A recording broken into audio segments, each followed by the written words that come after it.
you have to make it personal, because if it's not personal, 20 years from now, it's 50, you know. As I said, when I started, it was 100 years from now. In fact, I can tell you the story, how I started doing it.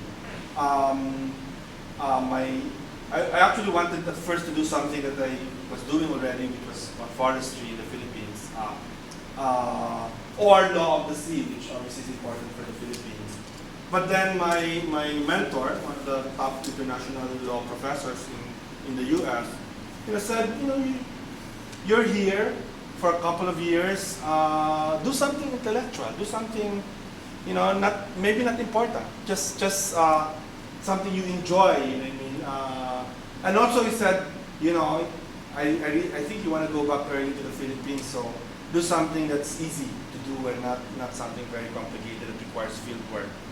And so I chose climate change because it was the most abstract thing you could think about in 1990. Who cares about something that will happen 100 years from now? And that's what they were saying in 1990. This was a problem that will affect people 100 years from now. And now we've narrowed that down to 30 to 40 years. And hopefully with science, eventually we'll be narrowing it down. Unfortunately, it will take another 10 to 20 years to narrow that down, and by the time you close options already. And that's why even now we need to find things to make it as personal as possible. I mean, in the Philippines, because of Ondoy and Pepeng last year, it made it easier for us to pass two laws we have tried to pass for the last 5 years. So actually, it was too slow for me because I wanted to deal with this year's disasters, the next year's disasters. But at least, Congress was able to pass this new law, which just changed whatever it is. The main thing it changes is that disaster is not about relief and response. Disaster is about preventing it by putting into place certain things. We have not done that for this year. That's why I am skeptical about the claims that everything is fine. But I think in 2 or 3 years' time, we would have done the things necessary to prepare for ourselves better. We would have understood better what the risks were. But you have to make it personal, because if you don't make it personal, then you're faced with this thing. But the other thing, of course, is you have to make it. You have to find opportunities for it, incentives for people to act. No?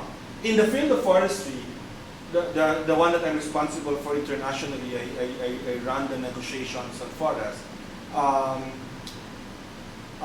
We're able to succeed there because I made it about money.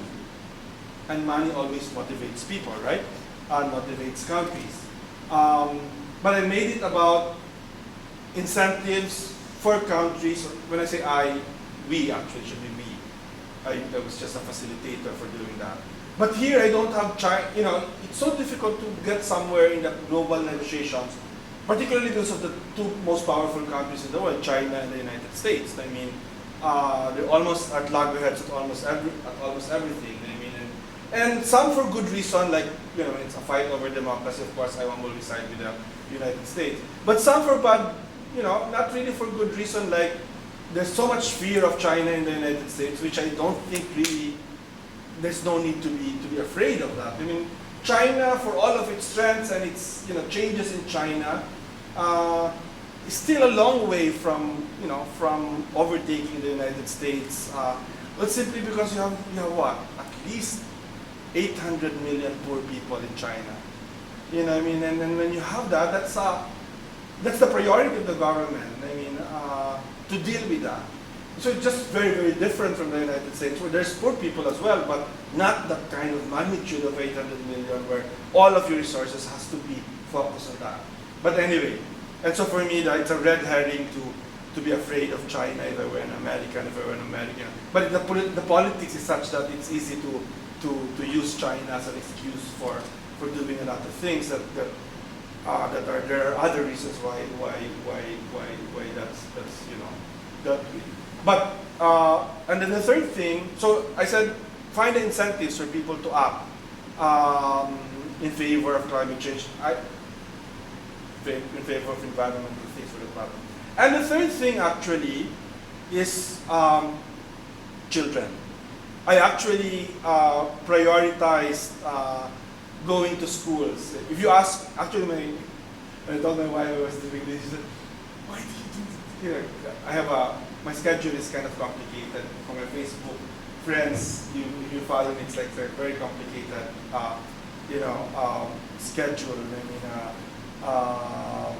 both in the Philippines and internationally. I mean, just this month alone, I just came from China yesterday to give a talk also on climate change. This one to forest ministers. In next week, I'll be in San Francisco to also talk on climate change. Essentially the same talk, but focused on certain things depending on, just focus on forestry in China.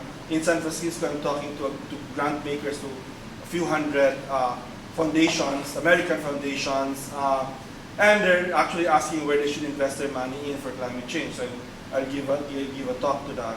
And then in New York, at the end of the month, I'll actually talk in the United Nations with sort of top diplomats to give a prognosis on what will happen in this meeting in Cancun. So when I told my wife I was going to Beacon, and in the noontime I went also to UP to talk to a young entrepreneurs convention. Because my other passion is social entrepreneurship as a way of solving many social problems. So my wife was telling me, you have such a complicated schedule, and why do you accept this? But actually, my priority is actually to talk to schools. And not just necessarily to the children, but also to faculty, to parents, because I think I can make it personal for children and for people who have children to see that this is something you have to deal with.